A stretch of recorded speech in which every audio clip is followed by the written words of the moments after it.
Thank you. His Excellency Mohammed Jallo, Vice President of the Gambia, His Excellency Zefrim Maniratanga, the Chair of the 59th session of the Commission on Population and Development, Executive Director Keita, Assistant Secretary-General Sanjakir, Excellencies, our partners from civil society, ladies and gentlemen. It's a real pleasure to address the Commission on the Population and Development at the opening of its 59th session. I bring warm greetings of the Secretary-General, whom I'm honored to represent today.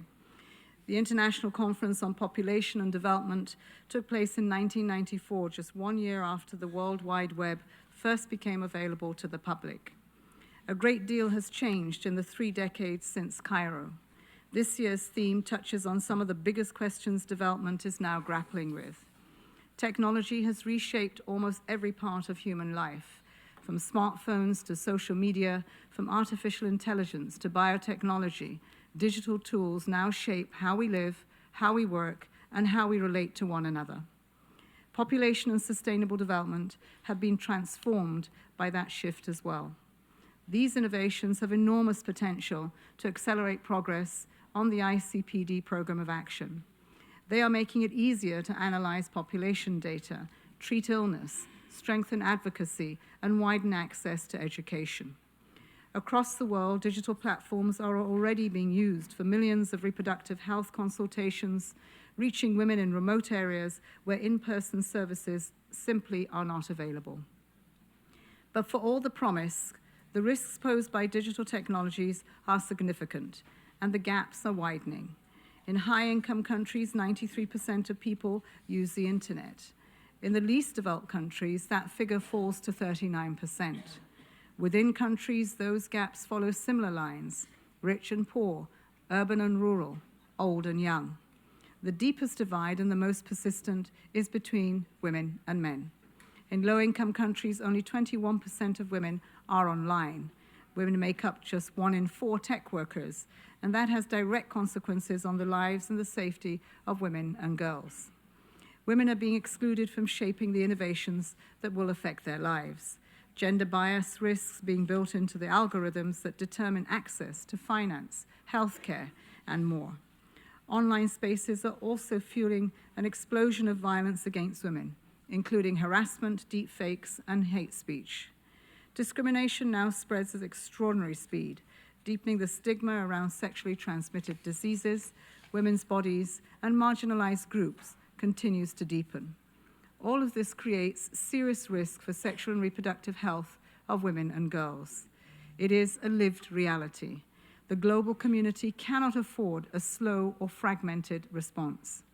2 priorities should guide us: closing the digital divide and building a system of technological governance rooted in human rights.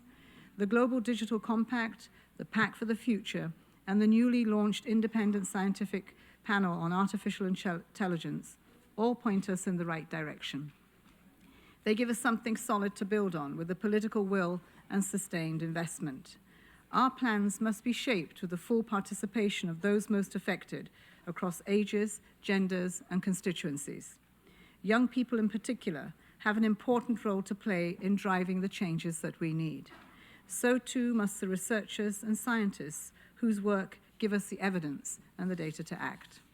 Investment in research has been the engine behind the evidence-driven progress that has been achieved under the ICPD program of action.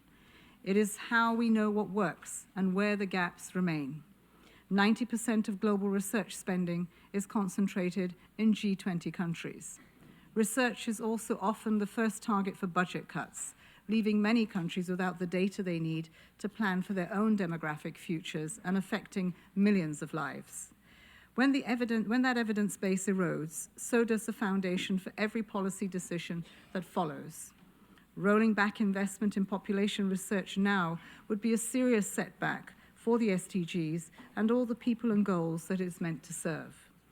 Excellencies, this session opens at a time of serious global headwinds. Climate disruption, conflict, and geopolitical instability are making the task of building healthy, resilient populations harder and harder. No part of this agenda is insulated. Migration, urbanization, aging, disability, All of it has been shaped by the shocks and the instability around us. At the same time, there is an organized global pushback against sexual and reproductive health and the rights of women and girls, while official development assistance for population activities has stalled. Yet this is exactly when sustained investment matters most for the people that we serve. Delivering on the SDGs and the ICPD Programme of Action requires investments in population data, in education, and in the services and policies that support sexual and reproductive health. The Secretary-General's UN 80 initiative will bring additional efficiencies from the UN system to free up more expertise and resources for the work of youth, population, and sexual reproductive health. Now's the time also for governments, academia, and civil society to come together to secure both the resources and the rules that will allow technology to serve the public interest. People-centered, rights-based development remains our North Star, and this is not the moment to step away from the path towards it. Let us hold ourselves to this common ground. I hope that this session helps drive that work forward, and I wish you all constructive debate and meaningful conclusions for those that await the 2030 Agenda and its delivery. Thank you.